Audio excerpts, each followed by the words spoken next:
ખેતર છે. ઇદમ શરીરમ કૌંતેય ક્ષેત્રમિત્ય વિધીયતે. આ શરીર છે એ ક્ષેત્ર છે.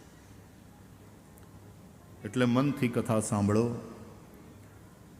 આ ખેતર છે ને એની અંદર આ સંસ્કારની ખેતી થઈ રહી છે અને આવી ફળદ્રુપ જમીનમાં એ જરૂર ઉગશે.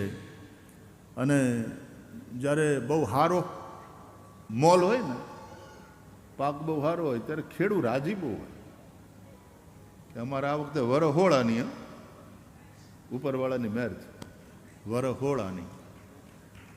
એમ આવી રીતે કથા થાય ને ક્યાંક, અને પછી એ જે ઉગે તો બાપુને એમ થાય કે આપણે જે આ સમયો કર્યો, આપણે જે આ કાર્યક્રમ કર્યો, હા, પરિણામ હોળાની. એનાથી ખૂબ લોકોએ વ્યસનો છોડ્યા કે આવી કથાઓ થાય, આવો પ્રસંગ હોય તો આપણા જીવનમાં વ્યસન હોય તો સંકલ્પ રૂપે, કથાની દક્ષિણા રૂપે કે બાપુને ત્યાં કાંઈ મૂકવાનું હોય તમે રૂપિયા ધરો એ તો બરાબર છે, પણ આવીને એટલો સંકલ્પ કરી જાઓ કે આજથી મેં આ વ્યસન છોડ્યું. એ વ્યસનને કારણે રૂપિયાનું તો નુકસાન ખરું, આપણા શરીરને કેટલું મોટું નુકસાન, અને જે તે પીવાનું વ્યસન હોય એના પરિવારવાળાને કેટલો ત્રાસ. જો એ વ્યસન છૂટી જાય તો ઉગ્યું કહેવાય, જે વાવ્યું છે એ ઉગ્યું. તો આવી એક ખેતી, સંસ્કારની ખેતી આ જમીનમાં થઈ રહી છે. એટલે એ જે જમીનના માલિકો છે એને તે એમના કાર્ય માટે ઠાકર ધણી ખૂબ ખૂબ રાજી થઈ અને આશીર્વાદ આપશે.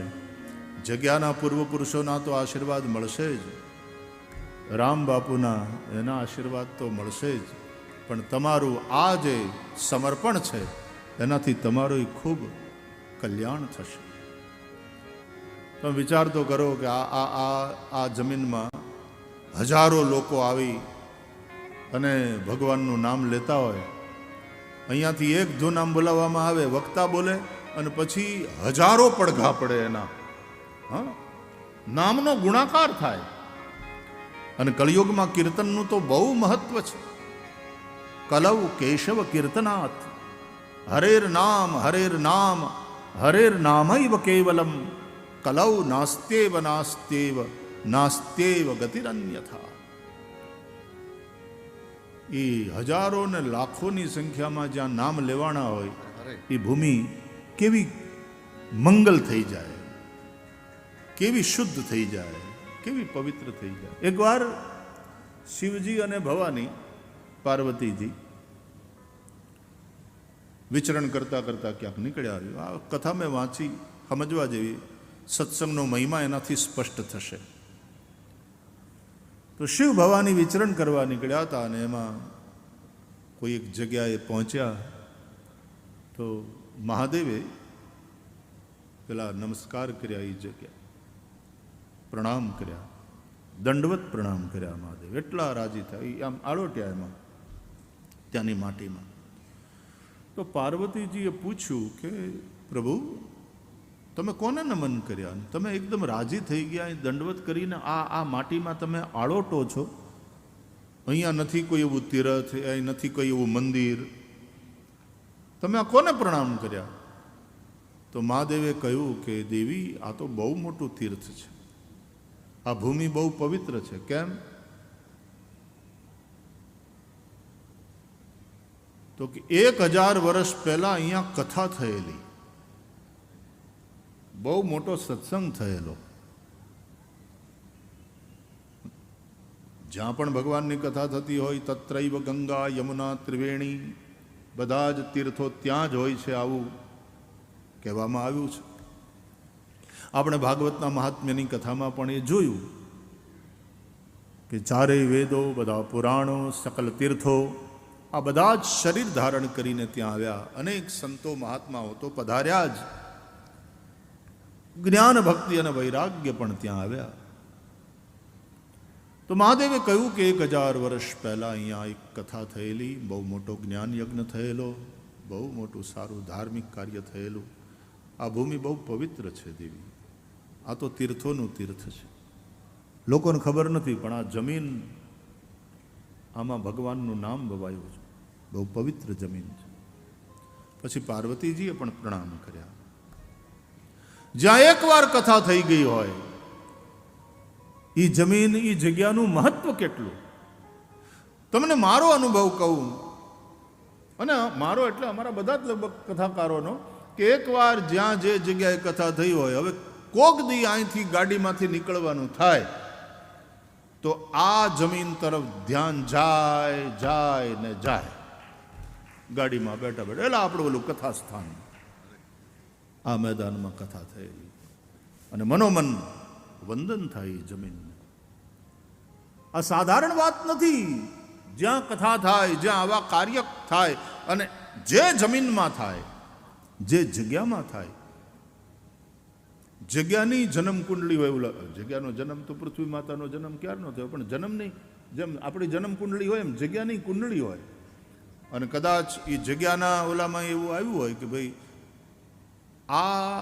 આટલા વર્ષ પછી આ જગ્યામાં આવું કાર્ય થશે, તમારો કંઈક એવો ભાગ્યયોગ છે. જમીનના નથી ભાવ વધી જતા અચાનક, ક્યાંક એવો પ્રોજેક્ટ આવે અને જમીનના ભાવ વધી જાય. કચ્છની અંદર ભૂકંપ પછી હાવ ખારા પાટવાળી જમીન, જે 2000-3000માં કોઈ વીઘો નહોતું રાખતું છે,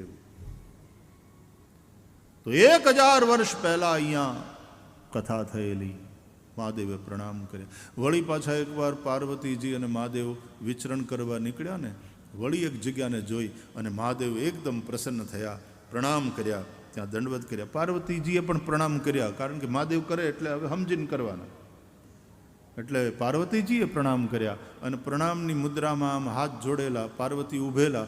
મહાદેવને પૂછ્યું કે પ્રભુ, અહીંયા પણ કોઈ કથા થયેલી? એટલે મહાદેવે કહ્યું, નહીં, અહીંયા હજી સુધી એકેય કથા નથી થઈ. કે તો તમે કેમ પ્રણામ કર્યા? તો કે 1000 વર્ષ પછી અહીંયા કથા થવાની છે, આની કુંડળી હું જાણું છું. જે જગ્યામાં કથા થવાની છે મહાદેવને એની ખબર છે ને, મહાદેવ તો સર્વજ્ઞ છે. પ્રણામ કર્યા એને. એટલા કહેવાનો અર્થ એ છે, આ કથાથી જે જગ્યાએ ભગવાન નામ લેવાય, જે જગ્યાએ હરિની કથા થાય, એ જગ્યાનું મહત્વ કેટલું બધું વધી જાય છે. તમે એટલે નો વાવીને તમે જે ફસલ લીધી છે, તમે જે ફસલ લીધી છે, એ તો મારો કાળિયો ઠાકર જાણે છે. એટલે આ ખેતી છે, સંસ્કારની ખેતી છે. કેટલા નામ લેવાય છે. રાધા કૃષ્ણ ગોવિંદ ગોવિંદ, ગોપાલ રાધા કૃષ્ણ ગોવિંદ ગોવિંદ, હે ગોપાલ રાધા કૃષ્ણ ગોવિંદ ગોવિંદ, કૃષ્ણ ગોવિંદ ગોવિંદ, કૃષ્ણ ગોવિંદ ગોવિંદ, કૃષ્ણ ગોવિંદ ગોવિંદ,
જન્માદ્યસ્ય યતોન્વયાદિતરતશ્ચાર્થેષ્વભિઘ્નસ્વરાટ